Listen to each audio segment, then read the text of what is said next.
en 2000, en 2016, Yahi Bouni avait encore l'armée, la police, il aurait pu dire mon candidat a gagné, mais il aurait pu confisquer le pouvoir. On va envoyer des citoyens dans la rue, il va tuer des gens. C'est peut-être ça qu'il a évité, mais c'est ça que Talon fait aujourd'hui sans renflouer les mines. S'il veut atteindre un objectif, il le fait, même s'il faut passer sur le cadavre des Béninois, même s'il faut tuer des Béninois, ça ne nous fait ni chaud ni froid. Et on va encore rappeler, parce que nous sommes dans une certaine mesure, on est devenu comme la mémoire de ce peuple. Donc, on est obligé de rappeler ces faits-là. N'oublions pas ce jeune-là, Latif Radi, qui était emprisonné à la prison civile de Misrélité pendant 4 ans, depuis qui a été arrêté dans le sillage des élections sanglantes de 2021, qui a été kidnappé à Calavi, non pardon, dans les collines, enfermé à la prison civile de Misrélité, qui n'a jamais été jugé pendant 4 ans. Et ce jeune était tombé, un jeune à peine 21 ans, quelqu'un qui aurait pu être un petit-fils de Vlavonou, un petit-fils de Patrice Talon. Et ce jeune-là était gravement malade. Et on avait d'autres prisonniers qui ont eu la lucidité de prendre des photos de ce jeune-là, juste pour alerter l'opinion, pour qu'on fasse quelque chose, pour pouvoir sauver ce jeune-là, à qui on ne reprochait rien, parce que jusqu'à aujourd'hui, personne n'a pu prouver au peuple béninois pourquoi il a été arrêté, et on a gardé ce jeune-là jusqu'à son dernier souffle. Et il était presque agonisant quand on a été obligé de l'amener à l'hôpital de Porto-Novo. Et là encore, un jeune qui ne tenait plus debout. On l'a enchaîné comme il était un esclave. Jusqu'à ce qu'il rende l'âme, il était enchaîné. Est-ce que c'est un pays, ça? Est-ce que c'est pour, ça vaut? Ça là, ces crimes-là valent vraiment le développement qu'on nous vend? Donc c'est quand même des sujets importants sur lesquels on doit interroger ceux qui sont là et ceux qui les soutiennent. Mais ceux qui sont là, on peut concéder, on peut dire qu'ils ont perdu la tête. Ils n'ont plus, Patrice Talon n'a plus la lucidité d'agir au nom d'un peuple. Il est dans un objectif donné et poursuit, il n'a plus la lucidité. Mais on peut questionner quand même tous ceux qui gravitent autour de lui. Je ne vais pas citer des noms ici. On peut leur dire, est-ce qu'ils voient? Est-ce qu'ils pensent que notre pays, pour avancer le pays, il faut commettre autant de crimes pour pouvoir faire avancer ce pays-là? Est-ce le peuple doit payer ce prix-là pour pouvoir avoir une route, pour pouvoir avoir un pont, pour pouvoir avoir un marché? On est obligé de tuer des Béninois pour arriver à ça. C'est la vraie question qu'il faut se poser aujourd'hui. Donc, les gens qui arrivent, parce que il avait pris le pouvoir de façon démocratique, les gens qui arrivent à la tête de nos pays de façon démocratique, et une fois qu'ils arrivent au pouvoir, ils pensent que la démocratie est une mauvaise chose, qu'il faut torturer la démocratie, il faut enchaîner la démocratie, et ils empêchent ou ils ferment toutes les voies légales de prendre le pouvoir. Et c'est la même chose on a au Bénin. Aujourd'hui, toutes les voies légales pour prendre le pouvoir sont totalement fermées. Donc si quelqu'un veut prendre le pouvoir, mais aujourd'hui, il n'a plus d'autre voie que d'aller sur les chemins hasardeux, comme ce qu'on a vu dans d'autres pays. Parce que les gens qui ont dit de façon légale, ouvertement, c'est pas la nuit, Joël Aïvo a dit qu'il veut soumettre un projet de société au peuple béninois. Il n'a pas dit qu'il veut prendre les armes, c'est ça qu'il a dit. Et on va kidnapper ce monsieur, on va l'enfermer en prison. On peut dire la même chose pour Rekia Madougou, ou bien, même pour 2026, on a les LD qui avaient leur candidat. C'est les gens qui ont été, je l'ai déjà dit, qui ont été patients, qui ont espéré aller vers le peuple béninois pour reprendre le pouvoir. Et on dit, on a corrompu les institutions, et on a clochardisé les institutions, et qui se sont totalement aplatis devant Patrice Talon et qui ont refusé de jouer leur rôle d'arbitre pour permettre à tous les Béninois qui le souhaitent d'aller aux élections et laisser à la grande masse de choisir le meilleur pour le futur. Si on va aux élections dans les conditions actuelles, c'est-à-dire où le prochain président est connu avant même les élections, cela veut dire que on veut nous imposer une junte civile, c'est-à-dire on veut nous imposer quelqu'un. Il y a une seule personne qui va décider de qui sera le prochain président. C'est pas loin de ce on voit dans les pays où les gens peuvent prendre des armes pour prendre le pouvoir. Donc on a un civil qui a peut-être le soutien de l'armée Et ce civil-là, il décide à lui seul de nous imposer un individu pour gérer le pays pour 7 ans avec la réforme constitutionnelle en cours parce que ça n'a pas encore été promulgué. Donc, on va être enchaîné pendant 7 ans, peut-être 14 ans, avec un individu que personne n'aurait choisi. En tout cas, le peuple n'aurait pas fait ce choix-là. C'est ça, j'allais dire. Le peuple n'aurait pas fait ce choix-là. Et on va être pris dans un piège pour les années à venir. Donc, c'est le sujet que moi je propose aujourd'hui. Comment vous voyez cette situation? Parce qu'on peut se poser la question, la façon dont nos amis les LD, je ne sais pas s'ils avaient des moyens de faire autrement, se sont retirés et aussi facilement de cette bataille de la présidentielle.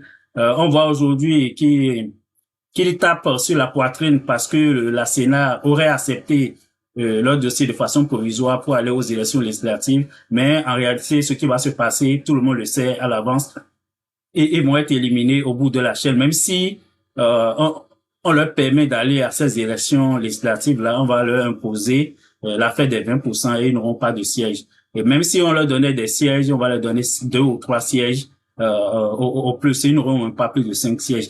Donc, on a l'impression dans cet environnement-là que les gens ne voient que le bout de leur nez et ça fait que la lutte pour un véritable sursaut national, ça a été totalement dilué. Et n'oublions pas que on est avec quelqu'un, Patrice Talon, qui a promis en venant au pouvoir qu'il est là pour faire, qui pourrait faire le job en 5 ans. C'est ça qu'il avait dit. C'est la promesse qu'il a faite au peuple béninois qui va faire le travail en 5 ans. Et non seulement il n'a pas fait 5 ans, il a volé 45 jours. Et après ces 45 jours, il a pris les armes, il a tué les Béninois du nord au sud pour s'octroyer de force. Déjà là, on est déjà dans un coup d'état civil en 2021 où il a pris les armes pour s'octroyer un deuxième mandat de force sans compétition. Aujourd'hui, celui qui est parti, qui a pris le pouvoir avec la promesse de faire un mandat qu'il n'a pas fait, qu'il n'a pas respecté, qui s'est octroyé de façon illégale et 45 jours, qui a pris les armes pour prendre le deuxième mandat, aujourd'hui, il veut nous imposer quelqu'un pour 7 ans et peut-être même 14 ans. Imaginez un peu l'environnement, ce que ça donne. Regardez tous ceux qui aspirent à diriger notre pays. Et c'est un droit légitime. Et tout le monde, quelqu'un qui se dit qu'il a la capacité de gérer le pays, doit être libre de soumettre cette candidature-là au peuple béninois. Je ne veux pas parler des gens qui sont en prison. Joël Aïvo, Rekia Madougou, qui à un moment donné, en 2021, avait manifesté la volonté de soumettre des propositions, des alternatives à notre peuple. Et malheureusement, ils ont été kidnappés par la milice qui est au pouvoir au Bénin. Et puis, jusqu'à après 5 ans, ils sont toujours détenus par cette même milice-là qui est au pouvoir au Bénin. Donc, prenons ces deux personnalités-là, Joël Aïvo, qui a 52 ans aujourd'hui, Rekia Madougou a 51 ans. Donc, si on reste des bras croisés par rapport à la situation aujourd'hui, on va nous imposer Oumia de Wadani, qui va faire 7 ans, peut-être qu'il va faire 2 fois 7 ans, qui va faire ses 14 ans. Ça veut dire que tous ceux qui sont dans la cinquantaine aujourd'hui, qui ont, en tant que Béninois, le droit légitime de proposer des alternatives. Je peux même ajouter à cette liste, je peux parler de Kemi Seba, qui a 43 ans, je pense. Donc, tous ceux-là, ils seront enchaînés pendant 14 ans, d'accord? Et ils ne pourront pas proposer ce choix-là, ils ne pourront pas proposer d'autres projets de société à notre peuple pour que le peuple ait la liberté de décider qui est le meilleur parmi eux pour pouvoir diriger notre pays pour les prochaines années et les prochaines décennies. Donc, c'est l'environnement malsain dans lequel nous sommes aujourd'hui.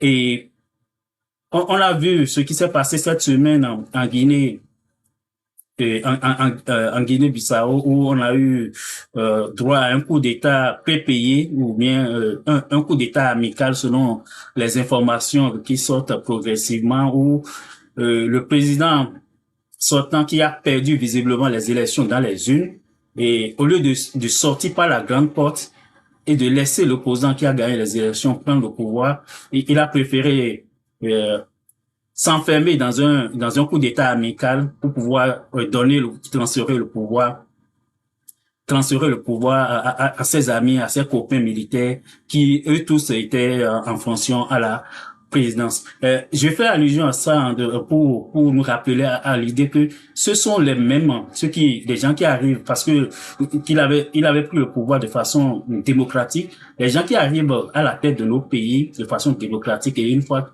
qu'ils arrivent au pouvoir, ils pensent que la démocratie est une mauvaise chose, qu'il faut torturer la démocratie, il faut enchaîner la démocratie. Et ils empêchent ou ils ferment toutes les voies légales de prendre le pouvoir. Et c'est la même chose on a au Bénin. Aujourd'hui, toutes les voies légales pour prendre le pouvoir sont totalement fermées. Donc si quelqu'un veut prendre le pouvoir, mais aujourd'hui, il n'a plus d'autre voie que d'aller sur les chemins hasardeux, comme ce qu'on a vu dans d'autres pays.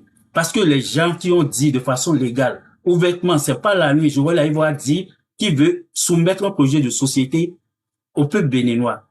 Il n'a pas dit qu'il veut prendre les armes, c'est ça qu'il a dit. Et on va kidnapper ce monsieur, on va l'enfermer en prison. On peut dire la même chose pour Rekia Madougou, ou bien, même pour 2026, on a les LD qui avaient leur candidat. C'est les gens qui ont été, je l'ai déjà dit, qui ont été patients, qui ont espéré aller vers le peuple béninois pour reprendre le pouvoir. Et on dit, on a corrompu les institutions, et on a clochardisé les institutions, et qui se sont totalement aplatis devant Patrice Talon et qui ont refusé de jouer leur rôle d'arbitre pour permettre à tous les Béninois qui le souhaitent d'aller aux élections et laisser à la grande masse de choisir le meilleur pour le futur. Donc on est dans un environnement aujourd'hui où Patrice Talon, qui est arrivé au pouvoir dans les conditions qu'on connaît en 2016, estime qu'aujourd'hui, le peuple béninois qui, malgré en tout cas des personnalités de qualité comme ABT qui était candidat, Kopaki qui était candidat, et le peuple béninois a quand même choisi Patrice Talon pour en 2016. Lui, il estime aujourd'hui que ce peuple-là n'est plus capable de faire un choix éclairé. Et on nous dit, ses amis vont-ils partout qu'il a été le meilleur président depuis l'humanité, depuis, je ne sais pas, depuis la création de la Terre. Et il est le meilleur président partout, du Bénin, de la sous-région, de l'Afrique et du monde aussi, à écouter ses amis. Et ce président-là qui a eu ce bilan que personne n'a vu, ni au Bénin, ni dans la sous-région, ce président est incapable quand même de soumettre ce bilan-là au peuple pour lequel il a fait tant de choses. Il ne peut pas laisser la main libre à ce peuple-là de dire oui, nous avons vu, nous ne sommes pas des aveugles, vous avez bien travaillé pour notre pays, vous avez bien travaillé pour notre pays et on est prêt, on est prêt, juste, il y a une notification de TikTok, juste, je ne sais pas ce qu'ils ont. OK. OK, donc, parfois c'est un bug de leur part. Donc, lui, il estime aujourd'hui que ce peuple qui a de façon démocratique en 2016 choisi parmi comme 36 candidats et il y avait des meilleurs. Il est loin, en réalité, si on doit voir les qualités intrinsèques de qui peut diriger le Bénin, il était très loin. Mais ce peuple quand même a eu, en tout cas, l'a choisi en 2016. Mais lui, il estime maintenant que ce peuple n'est plus capable de faire un choix éclairé et c'est à lui de décider, lui et lui seul de décider qui doit conduire les destinées du Bénin. C'est là où on en est aujourd'hui. Et pour moi, si on va aux élections dans les conditions actuelles, ce qui est sûr, c'est pas une élection, ce qui s'en vient. Et si c'est Paul Rumpé et Wada qui seront candidats en 2026, c'est pas une élection, c'est même pas un match amical, c'est une nomination en conseil des ministres. Donc, il va juste nommer Wadaye en 2026 pour continuer à diriger le pays. Et en le faisant, il met tout le peuple en danger. Moi, je le dis, il faut avoir le courage de le dire d'ailleurs. Et en le faisant ici, il met tout le peuple béninois en danger et nous envoie sur des voies pleines d'incertitudes. Il nous envoie sur des chemins alambiqués. Parce que quand on ferme les voies légales pour des citoyens de prendre le pouvoir, vous ne laissez plus d'autres choix. Soit les gens, tôt ou tard, vont finir par prendre la rue. Ça prendra le temps qu'il faut. Mais tôt ou tard, les gens vont finir parce que tous ceux qui ambitionnent aujourd'hui de diriger le Bénin et ils n'ont pas perdu leurs droits civiques. Personne n'a le droit d'empêcher ceux-là, ces Béninois-là, d'abord d'être candidats et de laisser ces Béninois-là circuler à travers le pays pour présenter leur bilan, pour présenter, pardon, leur projet de société. Donc c'est ça, nous, quand on parle, c'est pour qu'on évite le pire pour notre pays. On pense aujourd'hui, on a entendu, rien ne se passera. Oui, même en Guinée-Bissau, celui qui est là aussi, il a dit, rien ne se passera. Aujourd'hui, il est contraint, même si c'est un coup d'État amical, il est contraint de partir et il va partir en exil. Pour combien de temps? On ne sait pas. Pour combien de temps? Ça peut être 10 ans, 20 ans, peut-être. On ne sait pas.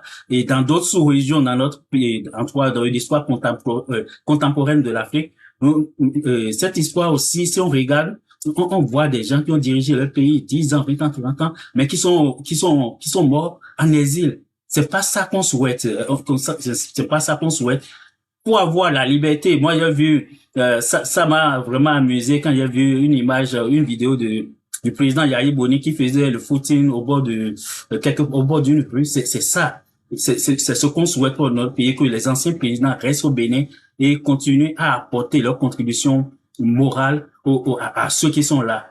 Donc, mais si vous tuez les gens, vous chassez les opposants en exil, vous emprisonnez d'autres, c'est sûr que tôt ou tard, ça va vous rattraper. Et vous-même, le jour où vous allez descendre, ça prendra, vous pouvez penser que vous allez rester là 30 ans, 50 ans, mais peu importe le temps que ça prendra, le jour où vous allez descendre, vous-même, vous allez finir votre vie en exil, comme on l'a vu dans la sous-région, un peu partout, en Angola, et ailleurs. Donc, on voit les bongos aujourd'hui qui errent un peu partout dans le monde. Ouais, vous pouvez demander à monter, monsieur Avlessi, si vous êtes prêt. Donc, j'ai dit le panel est ouvert dès maintenant. J'étais en train d'introduire le sujet et rappeler quelques éléments pour pouvoir faire le débat de ce soir. Donc, si vous êtes prêt à monter, vous pouvez demander à monter dès maintenant. Donc, non, c'est ça la situation. Et je ne pense pas que on doit croiser les bras et laisser cette mascarade qui s'en vient là se dérouler devant nos yeux, où il va nous nommer un président de la République pour 14 ans,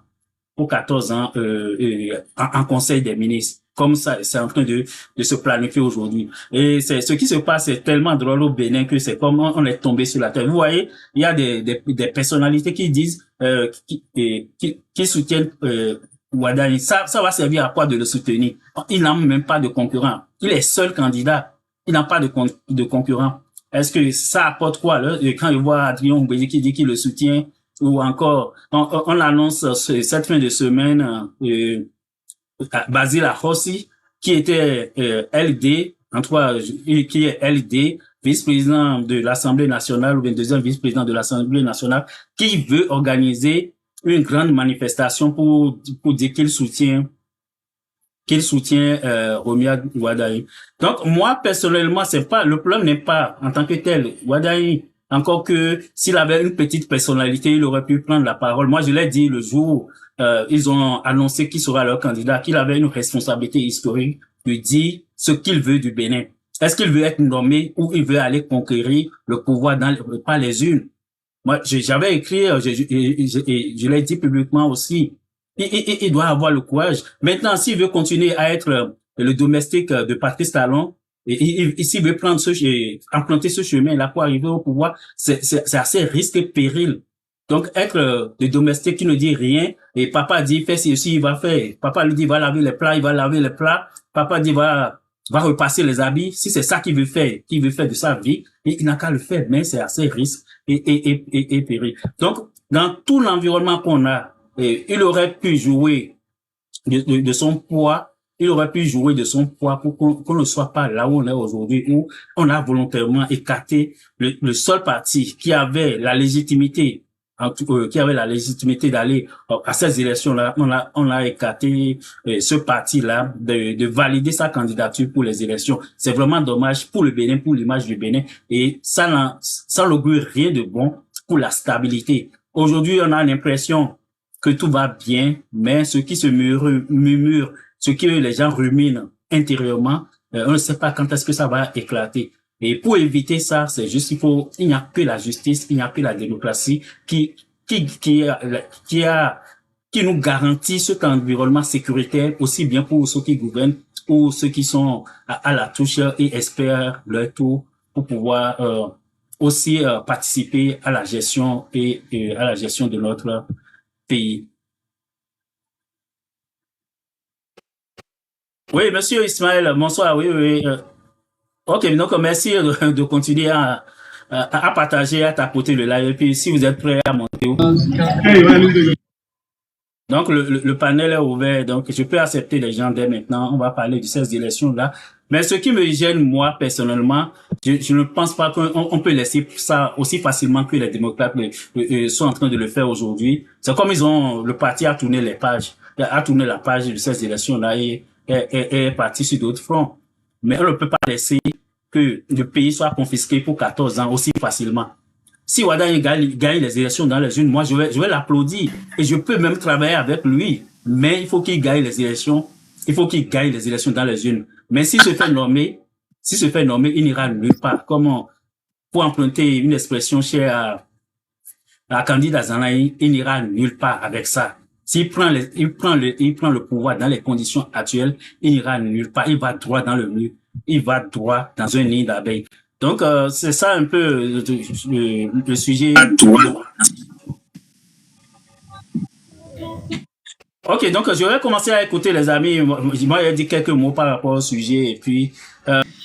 Constatez bien avec moi, ce régime n'est pas aussi craint comme le régime révolutionnaire, parce que moi, je connais très bien ce que je dis.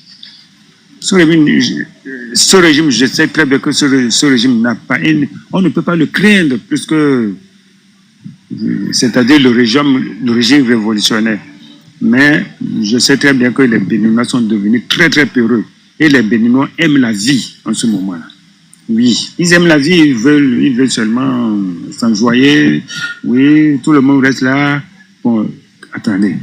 Comment on peut laisser, c'est-à-dire une dame, depuis 5 ans en prison, un monsieur tel que Joël Aïvo, depuis 5 ans en prison, c'est-à-dire on va dans les pays de la sous-région kidnapper les gens et les Béninois, ils ont mis la main sur la tempe pour attendre Dieu.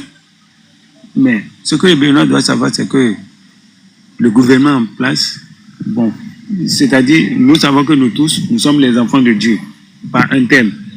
Nous aussi, c'est-à-dire les gens qui nous gouvernent aujourd'hui, ils sont les enfants de Dieu. Nous aussi, nous sommes des enfants de Dieu en face. Ils sont en train de nous maltraiter et Dieu est là, il nous regarde. Si on attend que Dieu viendra nous sauver, ça c'est très faux. Dieu nous a déjà donné, c'est-à-dire l'intelligence, la mentalité, la manière de discernement, comment choisir le bien et le mal. Les jeunes d'aujourd'hui mettaient bien la main sur la tempe et regardaient bien.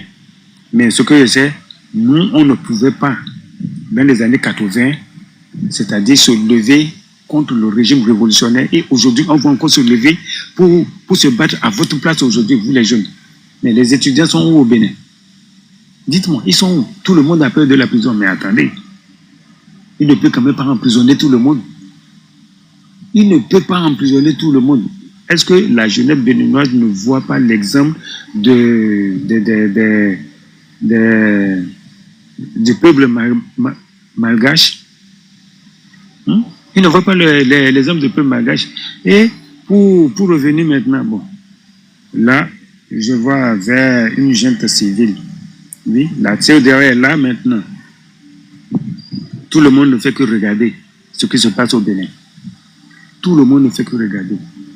Mais la constitution béninoise dit que les militaires ne doivent pas faire ce qui s'est passé, c'est-à-dire prendre le pouvoir par la force.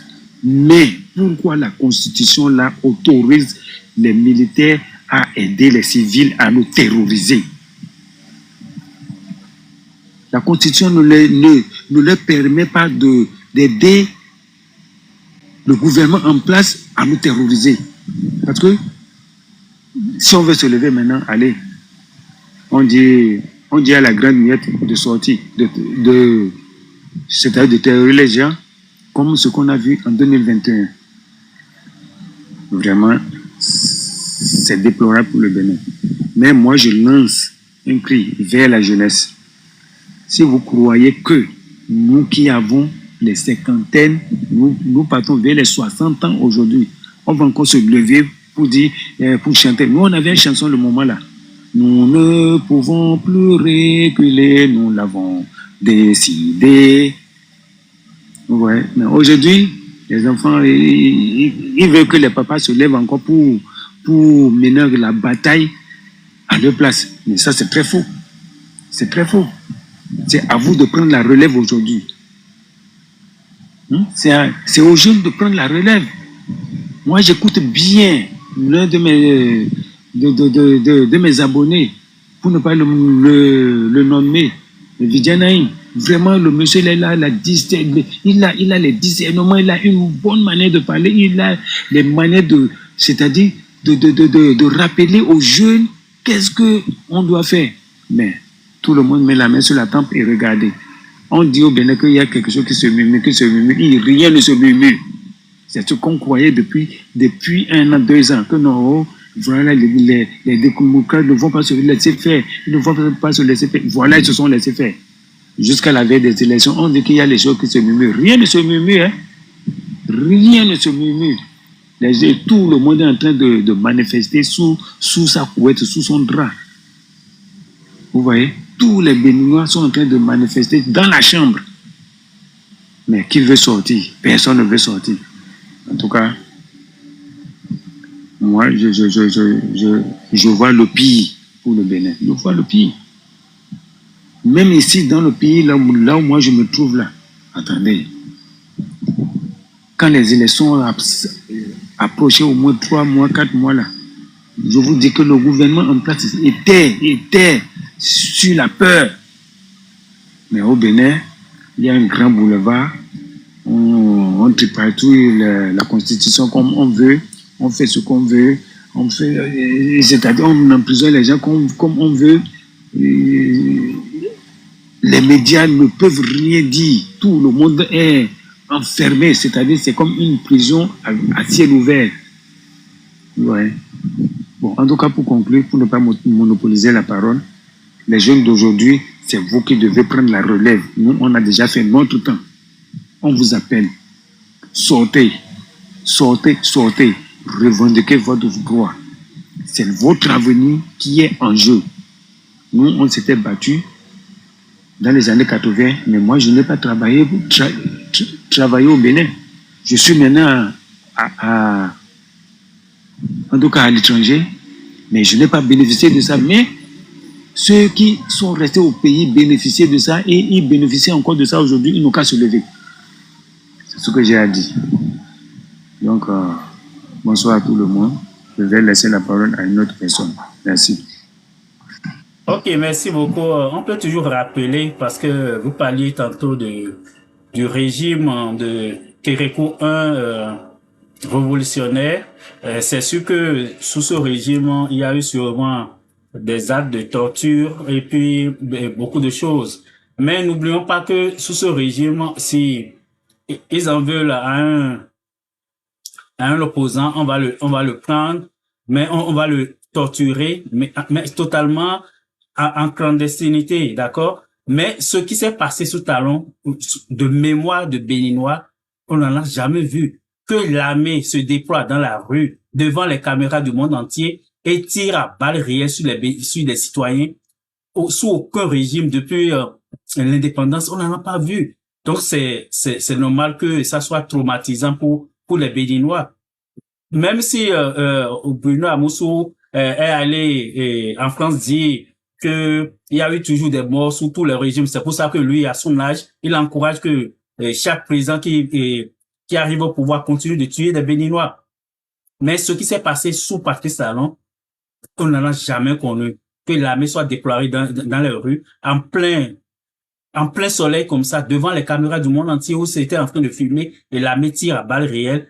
On peut comprendre que ça puisse toucher vraiment la sensibilité des Béninois et ça fait que les gens sont un peu plus en retrait. Les gens ont du mal à bouger. Donc, il faut quand même jouer. Il faut rappeler ça. Rappeler ça, c'est important de le rappeler parce qu'on est dans un système, on vit ce que le peuple n'a jamais vécu au Bénin.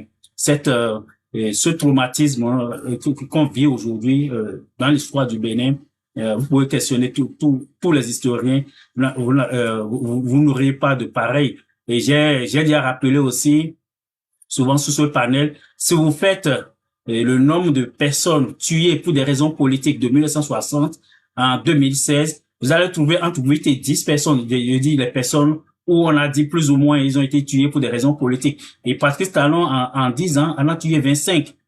Il y a un rapport officiel qui a fait des enquêtes officielles qui ont abouti à ce décomptage, j'allais dire macabre. Donc, regardez un peu la différence. Si c'est en près de 40 ans, 50 ans d'indépendance, il y a eu des gens peut-être qui ont été tués directement ou indirectement pour des raisons politiques, mais qu'en 10 ans, on en a tué 25. Il y a quand même un gros problème qu'on a à ce niveau-là. Le peu de respect qu'on a pour la vie humaine depuis 2016, ça devrait inquiéter tout le monde. N'oublions pas aussi que le journaliste a fait une enquête, je vais le rappeler, comment il s'appelle, des vigiles à Roncet, à Porte-Novo, dans des écoles, qu'on va amener des gens, on ne sait pas qui sont ces gens-là, qu'on amène là, qu'on tue, notamment, on a dit que c'était les voitures de la police républicaine où les gens sont liquidés. Là, depuis que cette enquête a été publiée, on n'a pas fait une enquête au Bénin pour nous dire qui sont les personnes qui ont été assassinées par la police républicaine de cette façon-là et pour quelles raisons ces personnes ont été assassinées. On apprend que les gens désertent, les gens qui sont dans l'armée ou bien la police désertent, mais on ne sait pas est-ce que c'est ces gens-là qui sont liquidés parce qu'on ne les retrouve plus. Donc, on a beaucoup de questions, des questions pour lesquelles on a besoin des réponses. Et rien ne bouge sur ce plan-là. Quand je vous voyais des gens qui ont quand même une certaine autorité dans le pays, qui s'accommodent de ce bilan macabre-là, ça gêne un peu. Ça gêne un peu. Aujourd'hui, on a suivi quelque part au Sénégal. Je pense que c'est Sonko qui disait que après le départ de Macky Sall, on a découvert un compte bancaire où a transité un montant de près de 1000 milliards, un compte bancaire. Et n'oublions pas, cela veut dire quoi? Si Macky Sall avait confisqué le pouvoir, c'est que personne ne saura au Sénégal qu'il y a un compte comme ça. Donc aujourd'hui au Bénin, on dit qu'on a emprunté entre 7 000 et 9 000 milliards en 10 ans. L'argent est allé où? Donc tant qu'on ne va pas faire le bilan de façon transparente, parce que si Wada revient, il était au cœur de ce système-là.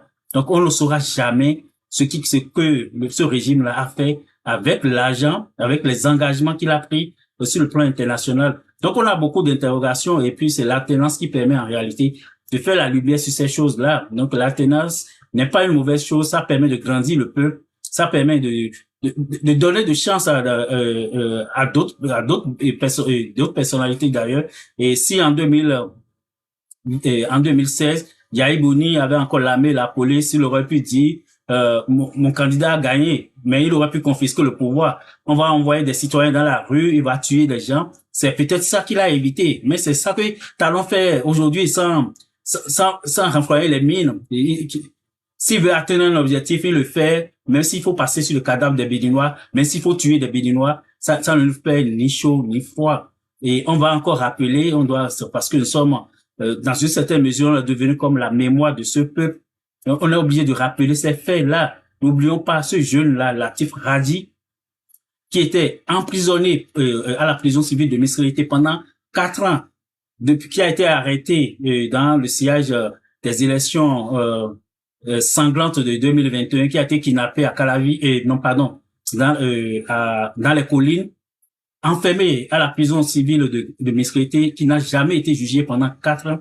Et ce jeune était tombé, un jeune à peine 21 ans, quelqu'un qui aurait pu être un petit-fils de Vlavonou, un petit-fils de Patrice Talon. Et ce jeune-là était gravement malade.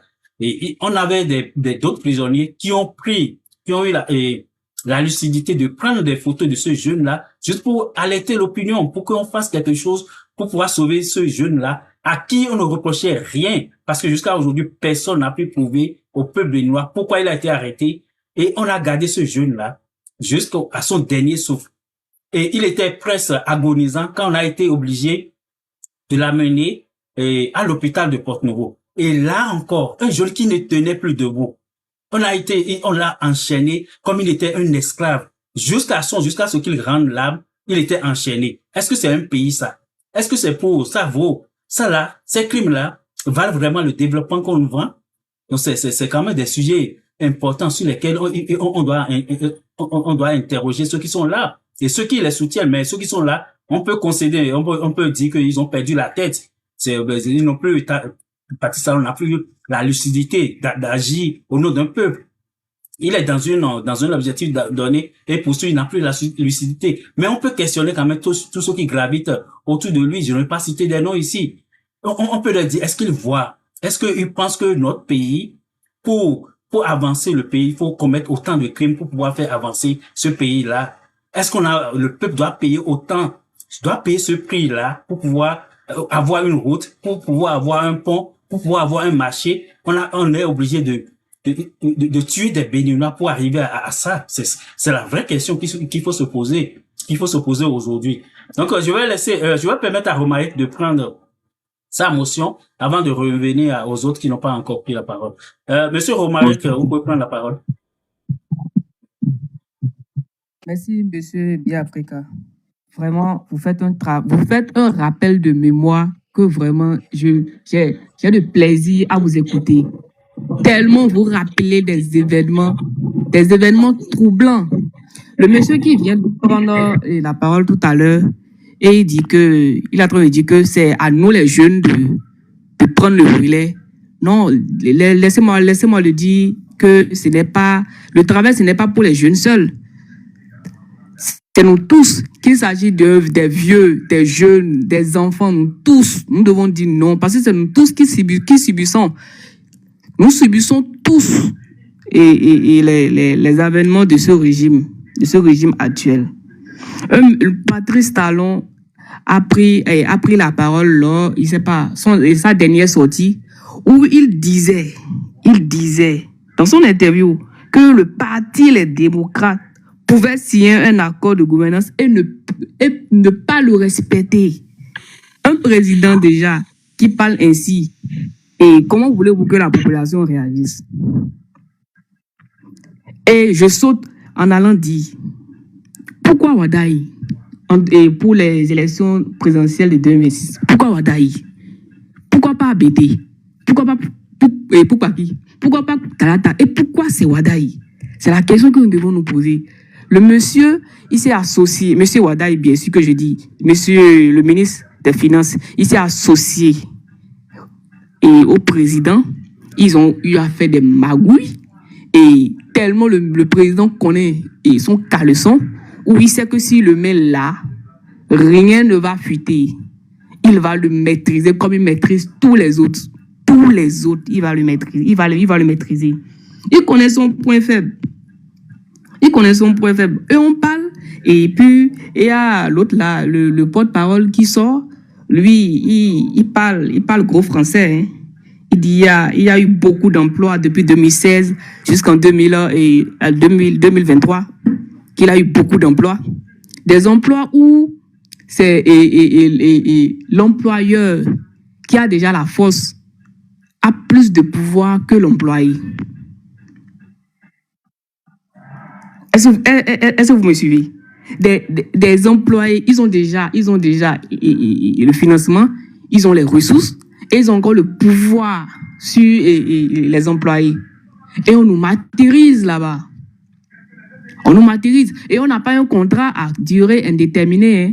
Laissez-moi vous dire, c'est des contrats qui terminent et si tu veux, on te renouvelle. C'est vraiment du n'importe quoi. C'est vraiment du n'importe quoi. Azanaï dit ceci, c'est un monsieur que j'écoute. C'est un monsieur que j'écoute attentivement. Azanaï dit ceci. Qu'il ne peut pas avoir rupture et avoir d'élection. Les deux ne vont pas de pair. C'est quand on parle de démocratie qu'on parle d'élection. Ah oui, et il a raison. Il a raison. Vraiment, ce régime actuel, c'est pas la peine. Ils veulent organiser les élections. C'est pas pour nous, on sait déjà qui va gagner. Hein. C'est pour les étrangers, c'est pour l'opinion étrangère, pour dire qu'ils ont organisé des élections. On sait que ce n'est pas des élections libres, qui sera libre et transparent. On le sait, mais on a peur de le dire. Qui va nous dévancer? Qui va se donner corps et âme, et on va vaincre ce régime. Moi, je pensais que c'était les LD. Mais les LD, ils ont vite désisté. Monsieur Agodjo, un monsieur qui n'a même pas commencé le combat, et il désiste déjà. Un monsieur qui n'a pas commencé le combat, et il désiste. C'est trop facile. C'est comme si ils sont dans le même camp. C'est ce que j'ai l'impression. Ils sont dans le même camp et ça te joue avec notre cerveau. Ça te joue avec le cerveau de plus de 14 millions et 14 millions. Et une seule personne veut nous maîtriser. Non, c'est même pas qu'il nous maîtrise. Il est en train de nous maîtriser. Et si on le laisse, non seulement il a fait les 45 jours après les 5 ans, et il a révisé la Constitution. Et je disais tantôt que sur le panel d'Oba qu'il va faire 12 ans plus 45 jours. Et Madame Georgia m'a rectifié pour me dire de ne pas dire de telles bêtises. Je dis avec ce régime, il faut s'attendre à tout. Il faut s'attendre à tout. Elle dit j'attends que le président va promulguer la révision de la Constitution. Et puis nous allons voir ce qui va s'en suivre. Nous allons voir ce qui va s'en suivre, ce qui va se passer. Nous sommes là. Il faut s'attendre à tout. C'est pourquoi il faut que nous prenions notre responsabilité et nous essayons de lui rappeler à l'ordre. Et dans le cas échéant, dans le cas où ça ne va pas marcher, nous serons obligés d'utiliser des moyens qui ne sont pas très catholiques pour pouvoir y arriver. Merci. Je pense que je vais laisser ma toute chose à faire et je vais vous laisser. Merci. Okay. Ok, il y a beaucoup de bruit. Ok, on va permettre Monsieur DMK. Monsieur DMK, vous pouvez prendre la parole. Oui, j'espère que vous allez bien. Je pense que le sujet à l'ordre du jour est un sujet d'actualité, un très bon sujet. Comme le disait l'autre tout à l'heure, effectivement, les Béninois ont cru en Patrice Talon en 2016. C'est vrai, si nous autres, on n'avait pas cru en lui, en partie, moi, je le connaissais. Et je pense que c'est quelqu'un à qui les Béninois ne devraient pas faire confiance en temps normal. Ils ne devraient pas faire confiance à ce président-là. Moi, je ne dis pas parce que je suis contre lui. Je ne serai jamais contre un Béninois qui est un développeur. Je ne serai jamais contre un Béninois qui voudrait du bien du Bénin. Je ne pouvais pas être contre un Béninois qui veut bien aider les Béninois à grandir. Comme le dit lui-même, il dit qu'il se préfère. Quelqu'un qui se préfère peut vouloir le développement d'un pays. Donc vous pensez que tous les chantiers en cours au Bénin présentement, c'est pour le développement du Bénin? Je ne crois pas. C'est vrai, il y a eu des lambeaux de route. Bon, on va me dire, oui, que le président a travaillé plus que tous. De cette façon-là, ce sont des gens qui sont avec le pouvoir et qui voudraient partager le pouvoir, qui voudraient avoir les parts de gâteau, en quelque sorte. L'élection qui se prépare là, est-ce que c'est une élection? Soyons honnêtes, soyons objectifs. Est-ce que quelqu'un qui est sérieux peut dire que c'est une élection qui veut se passer en avril là? Non, ce n'est pas une élection. C'est une parodie. C'est une parodie d'élection, simplement. Et je crois que, effectivement, on ne pouvait pas continuer par encourager. Le Bénin n'était pas comme ça. Le Bénin permettait à tout le monde d'aller de se mettre au point de départ. de compétir ensemble. C'est comme ça qu'on connaissait le Bénin. Et le Bénin a permis à Talon de venir, le président Talon plutôt, de venir compétir avec les autres. Il a compéti avec les autres. Les Béninois ont cru en lui. Mais aujourd'hui, qu'est-ce que nous observons? C'est une déception totale. Et il le sait. Il aurait permis aux démocrates de participer à cette élection. Mais Wadaï n'aura rien. Je ne sais même pas dans quelle région Wadaï sera voté. Je ne sais même pas. Il s'en est rendu compte. Hein? Il s'en est rendu bien compte. Et il a fait des sondages plusieurs fois. Et ils ont vu que les sondages n'étaient pas en leur faveur. Et au fait, comme il savait que s'il permettait aux démocrates d'aller aux élections, je ne sais pas, la messe sera dite dans les bureaux de vote. Et de façon sincère, il sait que là, il ne pouvait pas avoir, il ne peut pas, je ne sais pas, il ne peut pas frauder. Ce ne serait pas possible. Parce que quand l'écart est trop, tu ne peux pas. Comment tu vas faire? Donc, il le sait bien, il s'en est rendu compte et il savait que la seule alternative pour lui de pouvoir récaler, c'est de pouvoir manipuler, de pouvoir corrompre. Et là, nous sommes déjà dedans. Hein. Vous voyez, ils ont dit que non, que le monsieur là de Porte-Novo, là, que je ne veux pas appeler son nom, ils ont dit que non, aucune main invisible. Aucune main invisible. Mais on s'en est rendu compte aujourd'hui, non? Ou bien tous les Béninois ne voient pas. Tous les Béninois le voient. Mais c'est regrettable, c'est affreux. Est-ce que c'est bon pour notre pays? Nous voyons des choses vraiment horribles qu'on n'en a jamais vues auparavant. Tout ce qui est normal devient anormal. Et c'est ce qui est anormal qui devient normal dans nos cieux. Et c'est vraiment regrettable. Moi, je pense que la jeunesse consciente que nous sommes, nous devons résolument nous mettre ensemble et nous devons quand même refuser. Nous devons quand même dire non. Nous devons quand même dire non à beaucoup de choses. Parce qu'il y a beaucoup de choses qui se font depuis 2016 à nos jours qui ne facilitent pas le vivre ensemble, qui ne favorisent pas l'union. Vous comprenez, des Béninois.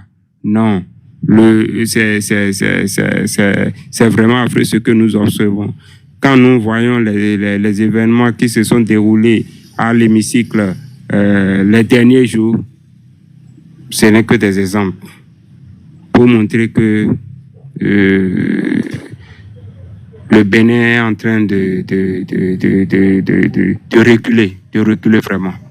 Le Bénin a déjà reculé sur le plan démocratique, sur le plan de l'expression il n'y a plus de libre expression. Donc voilà, on va nous mettre dans une trêve bientôt et là on n'aura plus à parler. Mais dans quelles conditions le pays sera géré?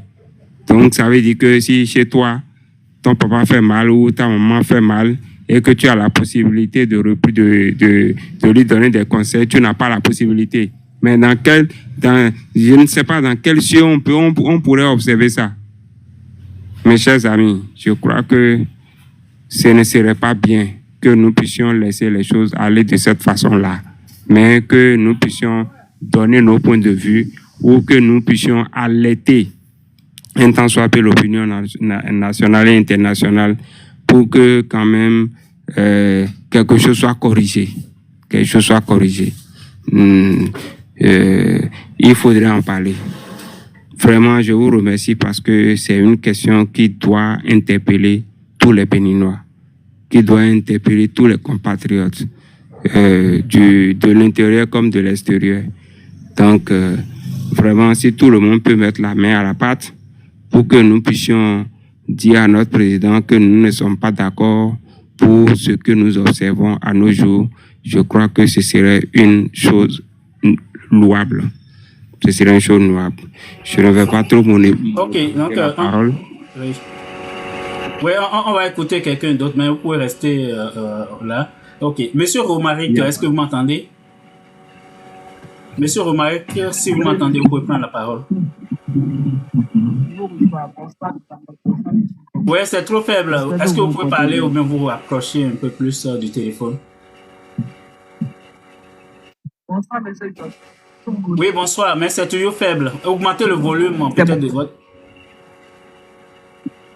Allô? Et là maintenant, c'est bon? Oui, allez-y maintenant, on va voir. C'est bon? Oui, on vous écoute, oui. D'accord. Le Bénin, en matière démocratique, la démocratie a reculé. La démocratie a reculé et c'est vraiment déplorable pour nous jeunes qui voyons nos aînés, nous voyons nos aînés aller dans le décor. Et il y a d'autres aînés qui essaient de les corriger pour qu'ils reviennent à la raison. Mais je pense qu'ils font le sourd-oreille. C'est qu'ils ne veulent pas écouter par exemple, ce que M. Kandé Dazanaï dit. Il a fait partie du gouvernement. J'ai écouté son discours qu'il a fait et sa dernière sortie. C'est un monsieur qui est cohérent dans tout ce qu'il dit. Et on comprend parfaitement la situation actuelle. Mais ces messieurs ne veulent pas écouter. Ils ne veulent pas écouter. Et le pire, c'est que même, au lieu de nous construire des écoles, de nous construire des hôpitaux, ils sont là à construire des prisons. Des prisons. Vous avez vu que vraiment, ça fait vraiment pitié. Ça fait pitié. Et le problème, c'est que on a peur d'en parler. On a peur d'en parler. Et c'est la preuve. C'est la preuve que ça veut dire que tout ne va pas. Tout ne va pas bien dans ce pays. Mais on a peur. Parce qu'on a peur d'aller en prison. Et on doit dire non. Nous tous, nous devons dire non à cette prise de pouvoir. En 2016, ce monsieur est venu démocratiquement au pouvoir. Les Béninois l'ont voté en 2016. Mais faut être de constater, lui-même l'a dit qu'il viendra faire un seul mandat. On le retrouve fait 5 ans plus 45 jours. Il fait 5 ans plus 45 jours au pouvoir. Maintenant, on assiste à une révision de la Constitution où on augmente le nombre de mandats du député, le nombre de mandats du président et on nous dit de ne pas en parler. Parce que c'est normal qu'il faut que ça se fasse ainsi, qu'on doit donner plus de charges, on doit donner plus de temps au gouvernement d'exécuter. C'est des bêtises, ils racontent tout le temps. Du 14 au 15 novembre, on a assisté à une révision de la Constitution qu'on ne s'attendait même pas. Non, on pensait que c'était le Sénat, que c'était... Mais on vient dire on vient nous raconter toutes ces choses-là. Et on nous dit d'accepter. Mais c'est la dictature. C'est la dictature pure. Donc nous, on doit, comment dirais-je, on doit se mobiliser et aller et sortir un discours et dire au président Talon de reculer et de nous écouter, d'écouter son peuple, car c'est ce même peuple qui l'a amené en 2016 au pouvoir. Et c'est ce même peuple qu'il est en train de gouverner. Il ne va pas gouverner des animaux, hein. Il ne va pas gouverner les animaux, c'est les hommes. C'est nous qui l'avons amené, c'est nous qui devons écouter.